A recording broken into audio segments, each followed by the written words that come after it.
pandangan Alkitab tentang kebebasan seorang dalam memiliki kepercayaannya. Biasanya kan memiliki kepercayaan sendiri-sendiri. Apakah ada kisah atau ajaran Alkitab yang secara spesifik atau mendukung kebebasan keberagamaan? Kebebasan keberagamaan. Jadi, saya pegang aja, enggak apa-apa. Kalau di Alkitab secara spesifik itu memang selalu diajarkan bahwa orang tua itu yang mendidik anak-anak mereka. Jadi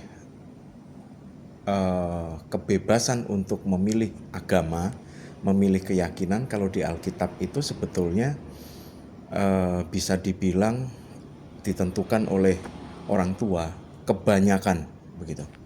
Kebanyakan. Tetapi memang ada pula seperti contoh ketika keyakinan itu berbeda, garis dari Abraham, kalau di Muslim katakan Ibrahim, itu ketika masuk ke istri yang namanya Sarah, itu anaknya namanya Ishak. Sedangkan yang Hagar, anaknya Ismail. Itu sudah beda keyakinan, bukan? Nah, itu sama-sama diberikan kebebasan tentunya. Walaupun kalau di dalam kisah di Alkitab pun dituliskan bahwa Hagar itu terusir dari rumah Abraham. Akhirnya dia punya keyakinan sendiri. Dari garis itulah, dari Ismail itulah ada, maaf kalau tidak saya salah, agama Islam. Gitu. Keturunan dari Ismail itu yang dari garis keturunan Nabi Muhammad itu kan yang diyakini sebagai itu. Sedangkan yang keturunan dari Ishak itu diyakini sebagai garis keturunan dari Yesus. Begitu. Jadi kalau secara spesifik di dalam Alkitab, Adam dan Hawa mereka anaknya juga keyakinannya sama. Kemudian anak-anak mereka pun keyakinannya sama dengan orang tua.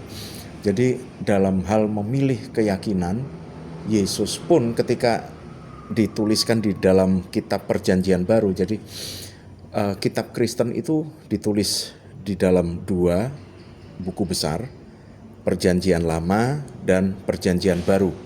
Perjanjian Lama berbicara sebelum Yesus dilahirkan dan Perjanjian Baru berbicara tentang setelah Yesus dilahirkan. Tetapi tidak ada yang bertentangan satu dengan yang lain. Karena apa? Di dalam Perjanjian Lama itu hampir semuanya isinya menubuatkan, menuliskan bahwa akan datang seorang juru selamat yang menyelamatkan manusia, karena manusia itu tidak akan pernah bisa menyelamatkan dirinya sendiri. Jadi manusia butuh penolong, dan penolong itulah yang akhirnya datang, yang kita kenal dengan nama Yesus. Sedangkan di Perjanjian Baru itu berbicara tentang karya Yesus dan nanti kedatangannya yang kedua kali. Saya tidak tahu, mungkin ada hubungannya dengan kedatangan Ratu Adil itu. Saya tidak tahu kalau hal itu, karena di Alkitab, di kitab kami tidak terlalu dituliskan itu. Tetapi yang pasti Yesus datang kedua kali itu untuk menghakimi dunia. Memandang hubungan antara kebebasan menyakini kepercayaan. Contohnya saya menyakini kepercayaan di agama saya. Ya, itu hal yang sangat-sangat diajarkan. Jadi Yesus sendiri, kita berpijak dari ajaran Yesus ya.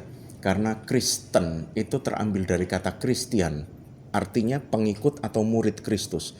Jadi otomatis apa yang diajarkan itu yang kita ikuti. Dan Kristus selalu mengajarkan kasihilah sesamamu.